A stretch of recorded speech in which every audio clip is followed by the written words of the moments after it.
Mr. Hendrick, congratulations on breaking the record for the most wins in NASCAR history. I'm so thankful to have been a part of it. My 83 wins are so meaningful to me, and the way that you brought me into your family and into Hendrick Motorsports is a journey and an experience that I'm just so grateful for. It's a big deal and a big thing to win for Hendrick Motorsports. And he's going to win his 13th start. To have that first win at my home track in Southern California. Do I smell burnouts? I believe we do. To know that I was going to have a job in the future was really the most epic day for me. One of the major Hendrick accomplishments is Chase Elliott's first win. And as a close friend and somewhat of a mentor to Chase, I could see it coming. We could all see it coming. He's knocking on the door. He gets that first win. I'm working my way around the track after the race is over, and I see the 9 car moving slowly. And I'm thinking, well, is he going to do burnouts? You know, what's going to happen here? I proceed to drive by him, and I can hear that his engine isn't running, and he's not going to do burnouts. And he runs out of gas at the furthest place away from the start-finish line. So at that point, I throw my car in reverse, I back up, get behind him, and push him off. How about this? A 7-time champion. He's going to give him a push. As I got him rolling, all the fans that lined the track were on their feet and cheering. And I could literally hear them cheering over the sound of my race car pushing Chase. So it was very meaningful to me to give him that nudge and that little push around the final couple turns to get him to victory lane. It was going to be the greatest push he's ever had, coming from one of the greatest of all time. When I think about my 7th championship, we had to win the race in order to win the championship, just the way the night worked out. And the months leading into the playoffs, there was just so much going on with winning 7. And I had a hashtag on social media that said 7, and it was spelled out the way that Ricky Hendrick, used 7. And 7 was very important to him and a big part of his life. And anyone close to him, was very well aware of that. So as we drew closer to the season finale, the number 7 just kept popping up in different ways. And I just had this gut feeling that something big was going to happen. And of course, I hoped that it was a championship. But as we got into the race, best I could run was like 5th or 6th. I could not get past a certain spot and get into the group of guys that I needed to beat for the championship. And then as we get towards the end of the race, one caution leads to a second caution, to a third caution.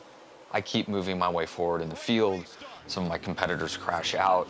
Now I'm at restart against Kyle Larson, who was not in the championship battle. Everybody else is behind me I got to worry about. I just need to get a good restart and bring this thing home.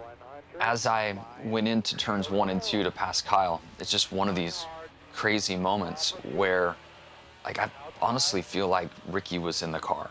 As I turned into the corner and started making the turn, I could hear Earl saying clear to me. Clear, clear, clear, clear, clear, clear. But I had these goosebumps coming over my body, this is that moment. This is now happening. What I thought was going to happen for a few months, or dreamed of happening for a few months, is coming together. And if you watch the film, I don't block Kyle right away because I'm stuck in my own headspace of realizing it's probably going to happen. And what set it off were the goosebumps that I had while being in the car. Finally, towards the end of the corner, it clicked, and I went back into race mode, and I moved up, took the line, and was able to bring it home. So, I just think back to that win and that experience, and then sharing that experience and many others in and around that race with Rick and Linda, and just how much it meant to all of us. When I think of Jeff Gordon and the magic of Hendrick Motorsports, I can't help but think of 2001 All-Star Race. They start the event, it starts raining down in turn 1, and just about every car in the field piles it up, including the 24 car. With it not being a traditional points race, the rules are different. The focus is on the show. NASCAR allows the teams to try to bring out backup cars, and maybe we can go out there and win with the backup. Wouldn't that be a story? To watch Hendrick Motorsports operate as they did, to get Jeff's backup car out, and I even think there was an engine change that had to take place, but regardless, just a ton of work because the backup car wasn't, prepared to go. Didn't think you'd need one in that race. So to watch them accomplish that and then get back out on track and win the All-Star race at $1 million was just vintage Hendrick Motorsports. I was very fortunate to win the 200th win for Hendrick Motorsports at Darlington.